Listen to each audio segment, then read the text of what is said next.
Oh, I almost said H, yeah, but we're in the first minute of recording, so it actually might have.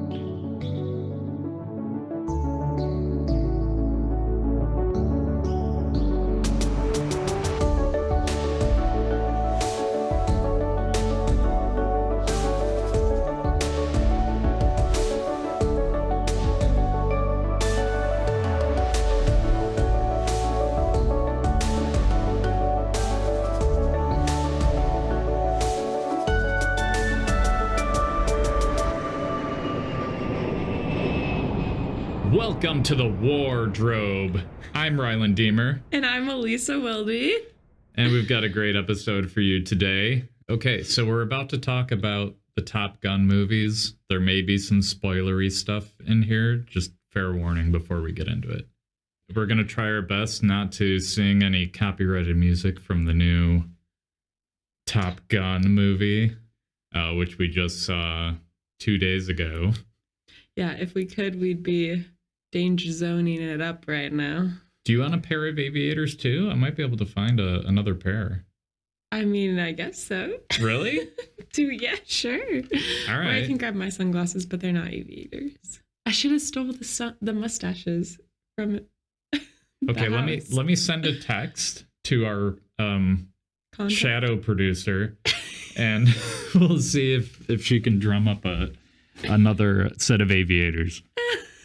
Speaking of aviators, Top Gun is a movie about naval aviators, and also about what are the themes of Top Gun? Fighter pilots. That's a hard question because I feel like we talked a lot about the plot line. Like I felt like sometimes I was missing an actual like plot line, but I'm really bad at this. This is why I don't like English class. Okay, well, so the first Top Gun movie, I felt like the key challenge that Tom Cruise, Maverick in the film, the key thing that he had to overcome was basically trauma that he experienced, right? Yes. Like he went from being cocky and self-assured, and then something disastrous happened, and then he had trouble getting over that for a while. Yeah, which made sense. I feel like they didn't allow him to get over it very quickly, or they wanted him to get over it really quickly. Yeah, I feel like they're being delivered. Oh, do we have them? Thank you. Thanks, Chen. Thank you. Thanks, our shadow producer Chen is here. Alrighty, now I feel like I can drive, fly a fighter pilot. Oh my god, I can't talk. Now do you want to try that again? Now I feel like I can fly a fighter jet. I don't know. I think what I'm struggling with here is now I see dark and I can't even think in the dark. But I agree. The theme, going back to the theme was overcoming that. But I still feel like it was kind of just like an entertaining movie. Yeah, and I think they didn't spend a lot of time on it in the first movie either. Like, it was kind of quick. I mean, it was an 80s movie too, so I'm not going to judge it too harshly. It's also just super entertaining. Like, I think it's still a great film that holds up well. An action film. Yeah. But the new one, the new Top Gun Maverick film was a lot of fun. I think the action scenes were like way better. I agree. Yeah. Huge step up. I loved it. Like I was actually on the edge of my chair at one point. I was like, oh my God, what is it going to do next? Well, and the sound design for everything, like all the rockets and when they really like kick in the propulsion and you can like, I don't know. Ooh, the sound of the engines just like someone said blasting off. You can feel it in your chest. I don't know if I felt all the sounds like other people did. Maybe my body's just not. I don't know. In that. But yeah, it was really, I love action movies, actually. And so it was good because I hadn't seen one in a long time. Yeah, it's been a while for me too. Do you count Marvel movies as action movies? I guess so. Generally, yeah. Some of them aren't, but. And I think though, like the new movie, I mean, there's still like he's still dealing with trauma, right? And he's still processing that even decades later. Right. So it's interesting, like seeing them just kind of extend that part of the story, which I felt didn't get enough attention in the first film. Yep. And then they brought it to like a full resolution in the new one, which I thought was actually kind of cool. Yeah. So like someone that we watched it with said that he was recommended to see the first one before he saw the second one. And I was kind of surprised by that. But then after, like, I don't know what I was expecting, but like, cause like afterwards I was like, oh yeah, it totally made sense to watch the first one. And I'm really glad I did. Yeah. Cause I feel like I picked up probably way more context than I would have otherwise. Yeah. And they had some like parallel scenes too between the two films. Yep.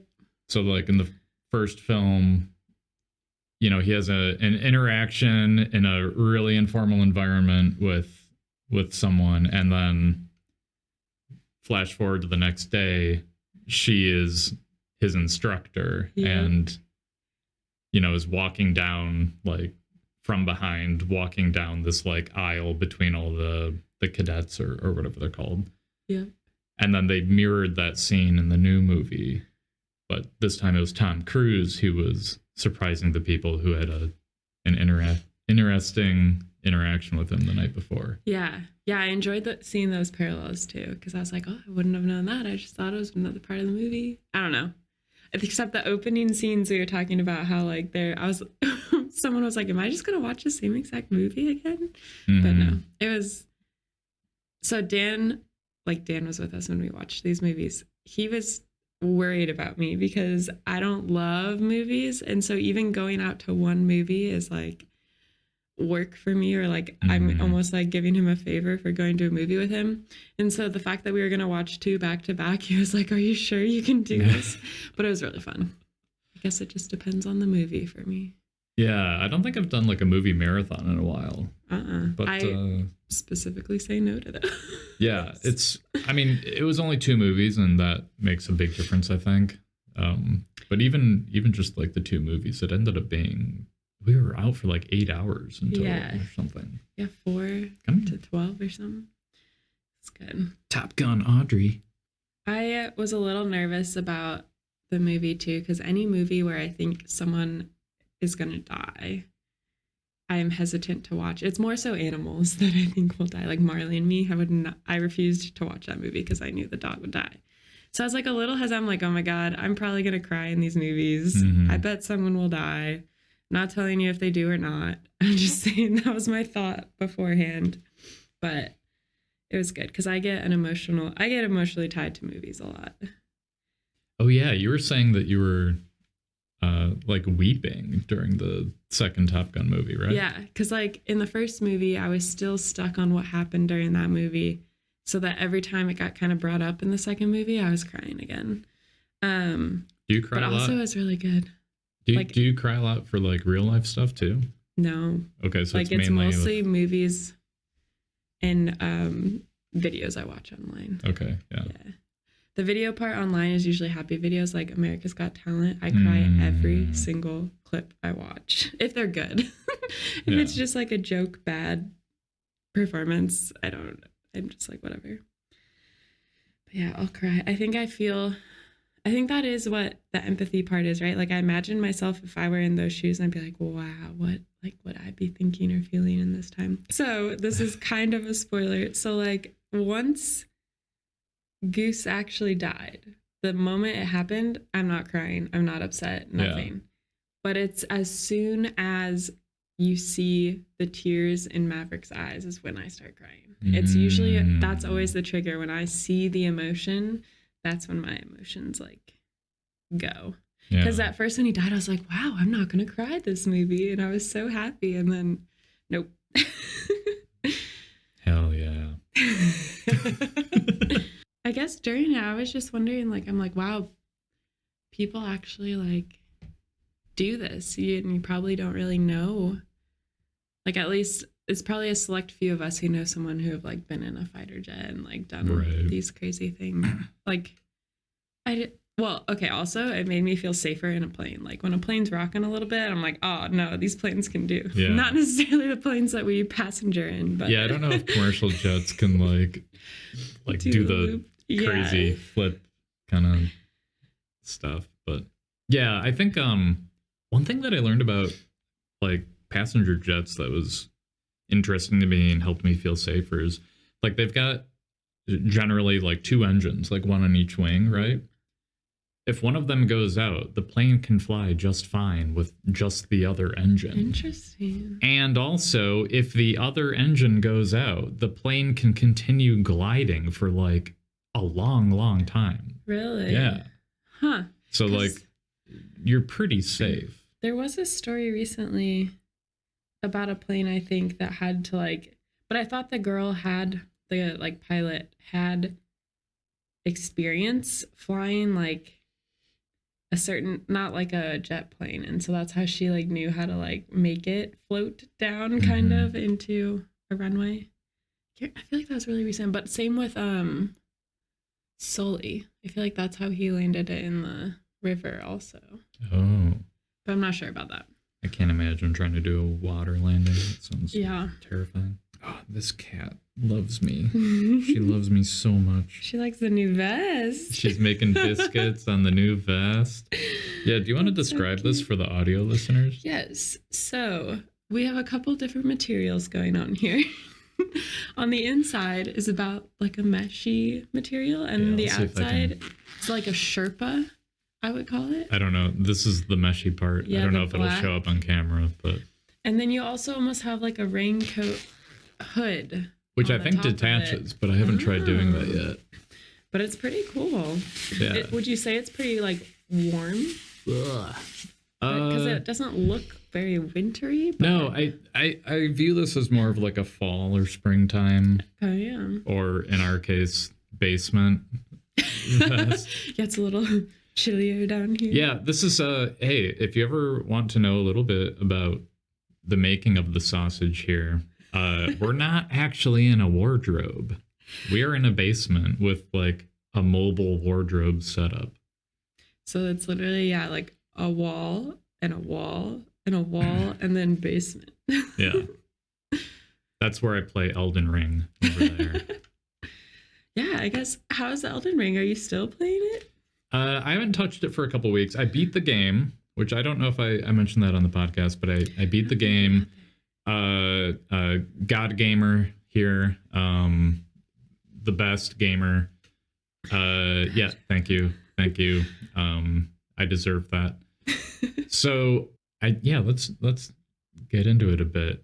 So Elden Ring, I think I described this before, but for those who don't know, it's a really tough game. And the way that it feels tough is that it tries to teach you lessons through failure. It's like you die a lot, and that's how you learn.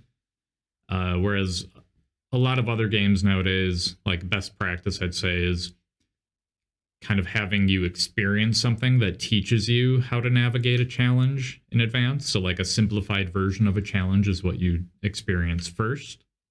And then you get into like the actual challenge and you use that prior knowledge to handle the actual challenge.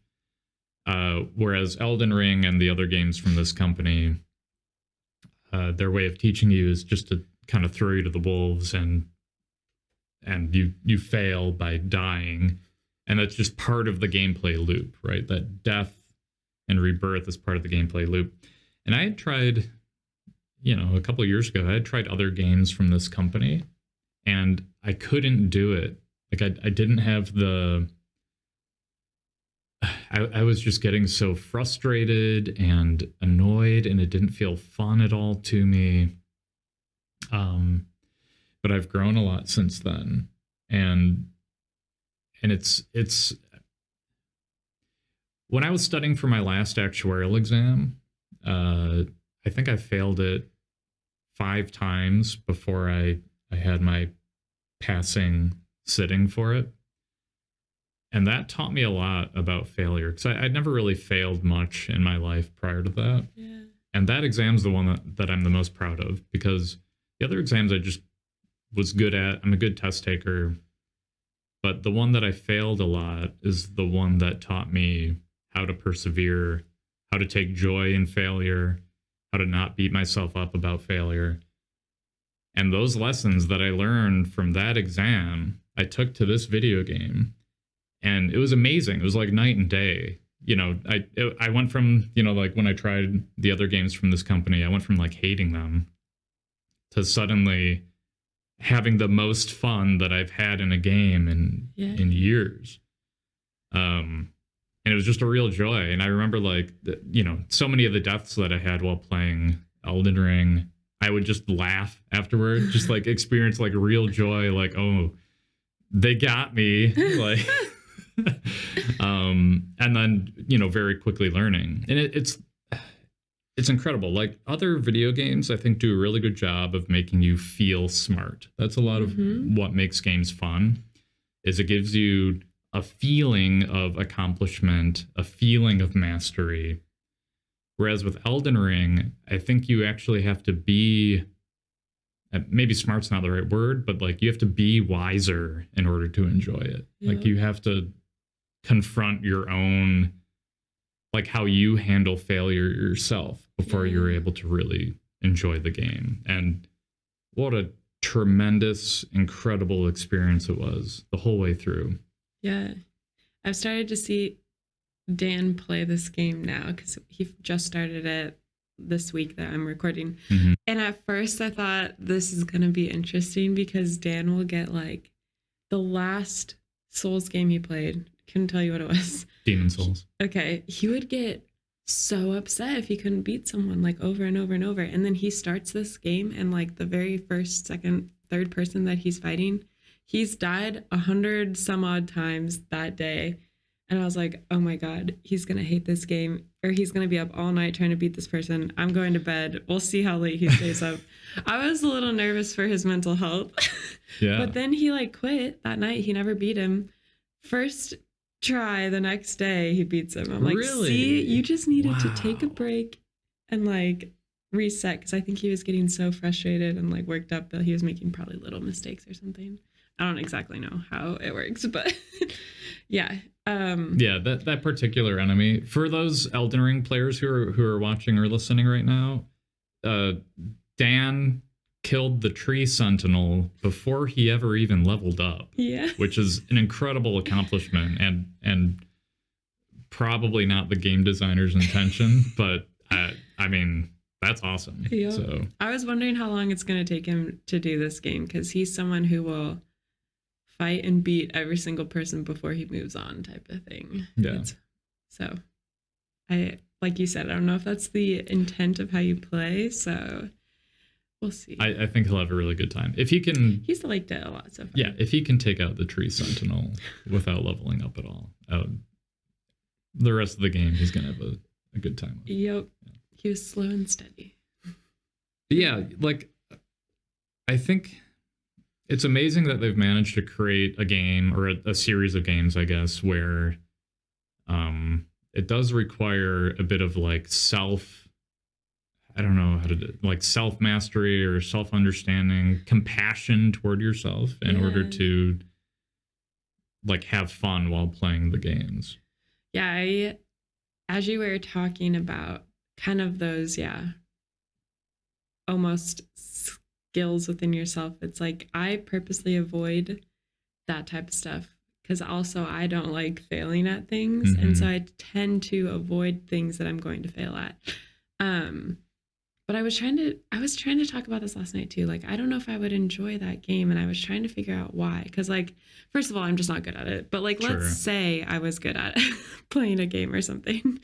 Like, I really like Overcooked, but I feel like it's because I'm trying to solve a puzzle and I know exactly how to do it. And I'm like, well, that is what that game is. But like, and then I love like Mario Party, which is even different because those are just fun little games. Yeah. And I think I like board game type stuff more, but I still like, because like, oh, there's strategy behind it. There's like a decision to be made, but I'm like, well, it's the same thing still. Like, I couldn't think of like the difference. And maybe it's just the fact that I'm going around fighting and killing in it. It just doesn't seem that attractive to me. Yeah, I don't know. Right. I was trying to think about that last night. Yeah, I mean, the aesthetics and like the framing of the puzzles or challenges that you're overcoming is going to be different from like game to game. Yeah. And then like, I mean, you mentioned board games and stuff, and or Overcooked, and those are like multiplayer focused things. That's true, yeah.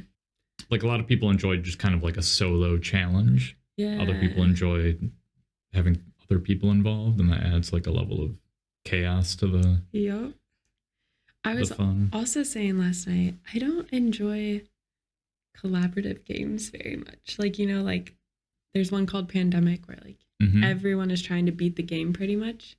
And I'm always just don't like those games because I feel like it ends up being people telling me what I need to do and when I need to do it versus me making the decision myself. Of course, I put my input, also deciding when other people do things, but like I just like to like make my own decision and see how it works out, and because it makes me feel smart or something then, or like accomplished. I wish there were more solo, like single player board games, because I would love just like sitting down by myself and not having a like not having to like do that through like a video game, because that's kind of what a lot of video games are. It's like a solo board game. But I would love to have like a physical board game. I wish there were more of those out there. Yeah, because I literally don't know any except like solitaire. Like you can play that card game by yourself. Otherwise, I feel like I have to join an online game with other people still, or like the computer plays together, like Catan. I think like playing online. I think the Lord of the Rings trading card game, or Lord of the Rings collectible card game, I don't remember the exact title, is from 1 to 4 players. Interesting. Yeah. And like the enemy challenges that you go through is kind of automated in a way. It's like randomized, but there are like certain rules that the enemies have to follow. Okay. So did not know this. Yeah. But yeah, there's not a lot, or maybe I'll say not a lot of good ones. Yep. So hey, if you're out there right now and you know of some good solo board games, let me know. Hell yeah. Oh yeah. Also, for the audio listeners, I shaved down to just a mustache. And it was for Top Gun. Yeah, I did that for the Top Gun viewing. Yeah. So I was wondering, like, what is the next step after this? Like, I'm assuming you'll go back to your normal facial hair, but do you shave off the mustache to let it all grow back at the same time? Or if I did go back to my normal facial hair, then yeah, I would just take the mustache off and let everything come back evenly. But I think I'll keep the mustache for a while. I was surprised by how much I liked how it looked, because I haven't done just the mustache. The last time I did just the mustache, I still had like hair. Like it's been over a decade, I think. I actually kind of like how it looks. Look at the bald head, especially with these aviators. No, yeah, I was like surprised how well it looked too. Like also our other friend that like did the same thing, he specifically said, "Don't laugh at me when you see me." But when we saw him, I thought it looked really good. It looks awesome, yeah. And I think like the solo mustache is coming back in too. It could be. Maybe, is it just because of this movie though? Maybe. I don't know. Because I spotted, I think 2 other people a couple nights ago that also had just mustaches, just like strangers out in the wild. And yeah, I mean, it just looks good. It has like a kind of like a bold charm to it. So did you do it like right before you came to It was movie? Literally like 10 minutes before we left the house. I didn't know if you like went to work with it that day yet. No, saw people. That's why I told everyone that I'd be like 15 minutes late, because I wanted to have enough time to shave. Yeah, I had to like take the scissors to everything first, and then shave it off real quick. What else did we have to say? Don't yawn in the middle of the episode, Audrey. That's rude. Okay, what else? What other topics? I guess just our traveling. Like we've been on some traveling recently, and we have some travel plans in the future. Well, let's talk past first. Okay. We can kind of go quick through past. Yeah. I don't know if there's like a ton to talk about there. But yeah. We definitely have some exciting future stuff too. Yeah. I went to Vegas. Not my first time in Vegas, but it was my first time doing it for like a work conference, and that was pretty cool. So did you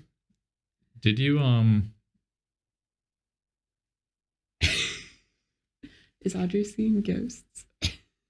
I was actually thinking maybe she's seeing spider webs.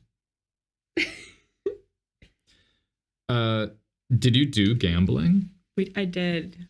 And did you make money? I didn't. I probably only lost $20 or $30, which is like pretty good for like spending a night out. Sorry, my arachnophobia is really kicking up right now because like Audrey is looking all around the room. All right, so you spent $20 or $30. Yeah, but of your own money. Yeah, not the company's money. Yeah.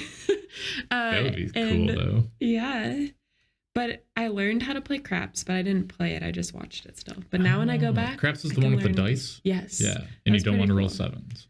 Right. Yeah.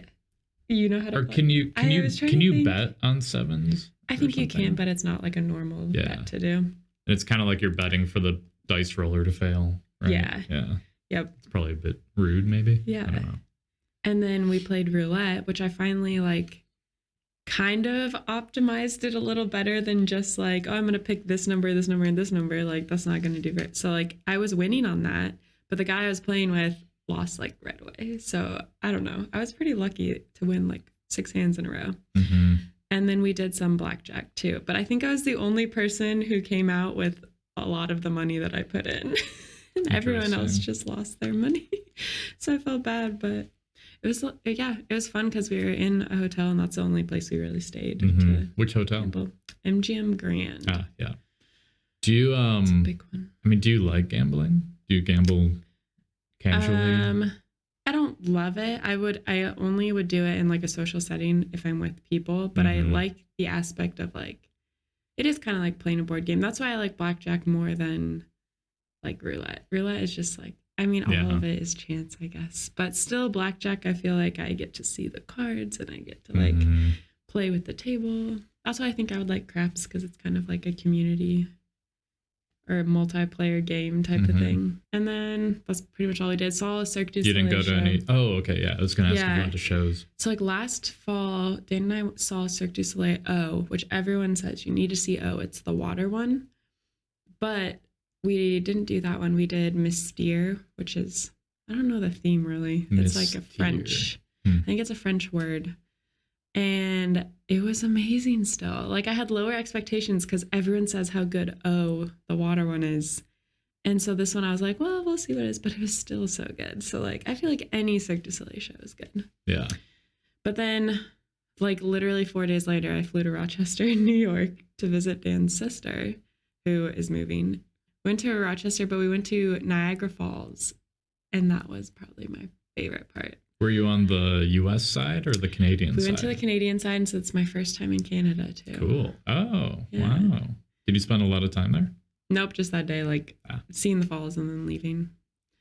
But yeah, I love, I guess, like nature like that. Although it's so built up, the cities around it, I wouldn't say it was necessarily like a nature visit, but just seeing the falls was crazy. And what I thought was cooler is like there's these boats that go up to the falls and whatnot. And the company, like after I showed my sister what we did that day, the place that she interns at apparently makes like the batteries for the boats that go. And I was like, well, that's cool. Yeah. It's for the US boats though. I don't know about the Canadian boats that we were on. Those are my past trips. Yeah. So I flew to Michigan twice. Once for my nephew's high school graduation party, and then once for my cousin's wedding. And they were both in Michigan and kind of close to the same area. But I like flew in for a weekend, flew back, flew in for the next weekend, flew back. So a lot of flights. Yeah. But yeah, it was really good. I was so happy to see my family and get to spend a lot of time with them. This huge tornado went through my parents' hometown, and I don't remember if I mentioned this in a previous episode, but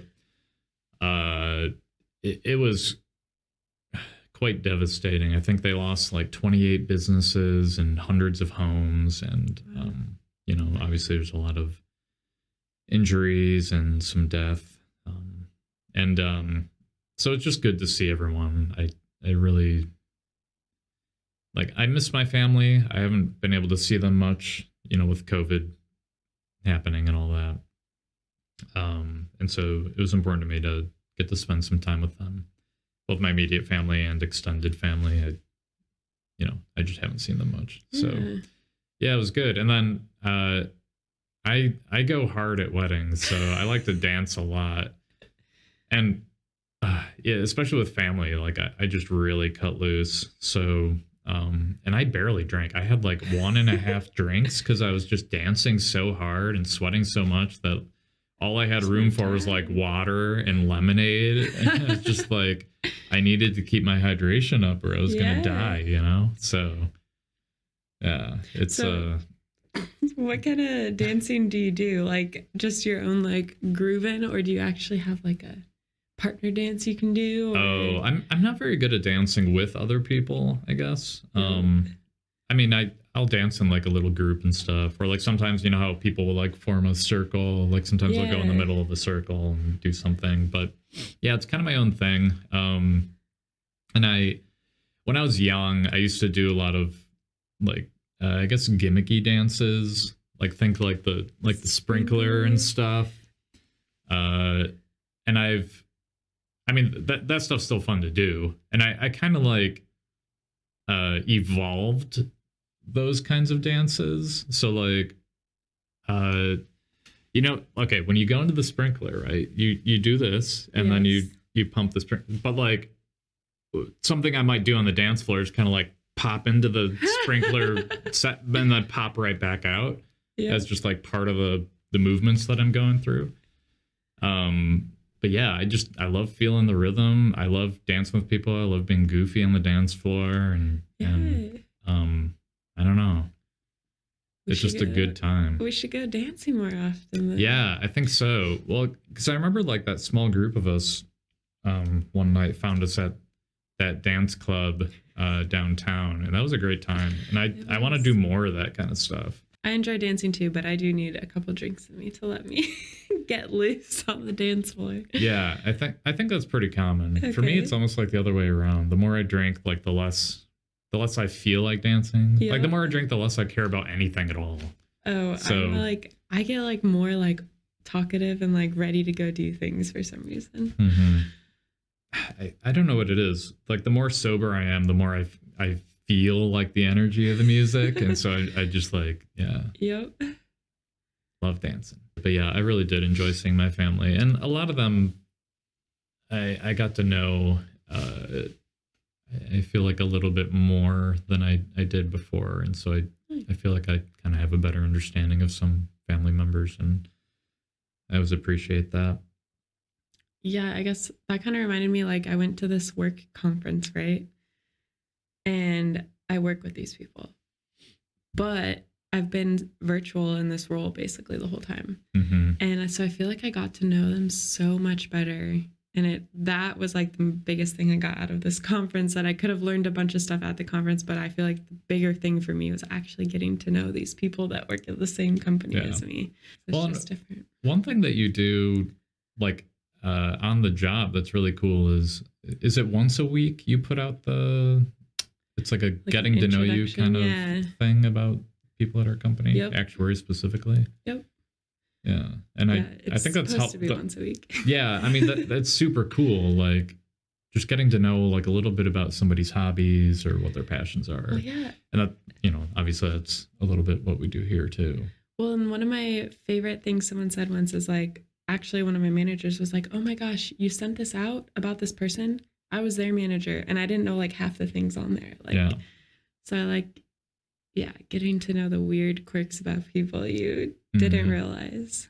Because even weird being used in a positive way in this context. Yes. Yeah. I don't know what to say. Like it's just unique. I should use that word, because like I'm just like, wow, I had no idea this person was interested in this. I think weird is a good term. I just don't know. So. I don't know if everybody uses it that way though. You're right. But I mean, I am for freaks by freaks, So I love that. Let's talk about future. Okay, I didn't know where we were on time. And you start first, because I think you're like what you are looking at doing this year is. I'm so sorry. I just slammed the table. But what you're doing this year, I think, is super cool. I think it's really cool too. I just think I'm getting a little overwhelmed with planning it. But what it is like basically our lease is going to end. Like, what do you do after that? You could renew your lease, you could buy a house, you could travel. So like it's just like good timing for us to be able to travel between like not having any rent payment or like a mortgage payment, and probably like no kids is also a good time. And so we basically kind of want to be nomads for like just a couple months. It's not even a year, I don't think. But even the first couple of months, we'll just kind of see how it goes. And if we don't like it, then come back. But like, I think we'd love to go traveling like 1 month per city. But even last night we were saying like, I feel like once we're there a month, we might want to stay even like a little longer. Because once you get a month in, I feel like you started to like feel comfortable. And then you just want to like, maybe spend 2 more weeks. I'm like, well, maybe we should do 6 weeks in places. But we've considered like, where do we want to go? And I think in the winter, obviously, we want to go to the south and like during this whole time, we have the ability to work from home. So like that's one of the bigger reasons we're doing it too. But I don't want to do the like van life, trying to figure that out. I also don't know where to like park it every day. So like it'd be more like Airbnb hopping, but we just have to figure out our budget. We have to make sure all the Airbnbs have good enough Wi-Fi. There's just a lot of things to think about. And it's hard to book those long of stays in short notice. Like I feel like right now I would have to start booking for like September, October. Even then I'm going to be slim picking, I think. But so it sounds exciting. Month to month, traveling city to city. It's just we have a lot of planning to do still. I think it's such a cool opportunity that you have. Yeah. Like, you know, our company supports that kind of flexible work. Yep. They support the remote work. I think that's super cool and something that you'll remember for the rest of your life. Yeah. Like what a cool experience. And to me, I'm getting a little nervous and scared just because like I love being around friends. So we're not going to have that as much. We'll come home for like holidays. Will you be having friends visit you and stuff? I mean, we definitely welcome it. I just don't know how much they actually will. I'm like trying to imagine it as if no one comes and visit us so that I can like prepare myself for that. Because also it's pretty expensive to travel right now. So we'll see. Like flying at least. Well, so is driving. But if we're only driving like every month. Have you considered like trying to make friends in the area that you're going to travel to in advance? Yeah. Oh, in advance? Yeah. No, we have not considered that. Because we've considered like becoming like regulars at like a local bar. So that way we can like meet people that way. But that would be during. I don't know how to do advance. Do you? Like I can give you some tips later. Okay. But we know at least like the first 2 places we want to go. We have like a contact in each place that is also kind of helping us decide where to stay for that full month. Because like some of the things I'd like to be able to do is like, sure, have food close to us. I'd love if it was like walking distance, but like if we have to drive to like experience what we want to, it's fine. But then also have places around us to do on the weekends kind of thing. And so they kind of give some like neighborhood recommendations to stay in. Sometimes I really want to stay like in the city downtown though and like get that feel because it's not really like a thing I've experienced before, but they're expensive. So that might not be what we do. We might just visit the city downtown. So I would take suggestions or advice for people who've done like long-term traveling like that. If Airbnb is even the way, there's also furnished apartments you can sublease. But those are like last minute. Like if I wanted to go in October, I book it in September type of thing. I know when I started working in the city that we live in, when I was still going back and forth between here and Chicago, I did Airbnb. Okay, yeah. And I basically found like an Airbnb and they had availability and I just like booked like chunks at a time. And so I got to know like the owners a bit just because I was like their only customer. Airbnb, yeah, their only customer, and it, you know, so yeah, it was kind of cool. Yeah, and what we're also considering, like I know my sister is going to graduate this December, so I have to come back for December, probably for like a good chunk because also the holidays. So I'm like, do we just Airbnb? Yeah, when we come back home, or do we stay with my parents? Also, we've got the guest room. Yeah, true. Yeah. And also like flying, like to book Airbnb, if you book like over a month, you get like a special discount. Mm-hmm. And so it might be cheaper just to book over the times we're not even staying there. Yeah. So it's a whole, I like to plan things out very detailed. So it's hard for me to like finalize everything. Right. But yeah, it's just also like one of those like next step risks. Not a risk, but like I'm just like, oh man, we're actually doing this. And it just is hard to press the button, like confirm I want to book this or confirm end my lease. Like I feel like once you're like on site in the new city, you have like a day to settle into the new lodgings. I feel like all that stress will go away. I think so too. I get really bad like travel anxiety. Like the whole day we're gonna travel, that's all I can think about. And I'm really nervous the whole day. But so that's what I'm nervous like when we do this. Like, is it gonna be like every time when we get there for like 2 days, I'm gonna feel stressed, and then the week we're leaving, am I gonna feel stressed? And it's like, hopefully I'll get used to it. Mm-hmm. So Chen and I are going to the Galapagos in a couple months. So we're really excited for that. Yeah, I had to look it up on a map because I wasn't sure where it was. Yeah, it's in Ecuador, but the Galapagos are islands. So we would fly into Ecuador. I'm forgetting the capital's name. We were just talking about it upstairs too. Quito. Okay. So yeah, I think we'd fly into Quito, and then from there take, I don't know if it's a short flight or a boat to one of the islands, and then we've got like it's like a 5-day cruise. I mean, they call it a cruise. It'll be like 20 people on the boat. Yeah. So it's like a 5-day cruise around the Galapagos Islands, and we'll get to like get out and look at the animals, spot the animals from the boat too, do some snorkeling. So yeah, I think it's going to be super cool. If you don't know what the Galapagos are, it has some of the most unique wildlife in the world. It's like its own like amazing ecosystem. If you've ever watched, I think Planet Earth 2 has a lot of Galapagos footage, like the famous lizard running from the snakes scene is from the Galapagos Islands. So definitely check out Planet Earth 2 if you haven't seen that and don't know what I'm talking about, because it's some of the best edited wildlife footage that you can find.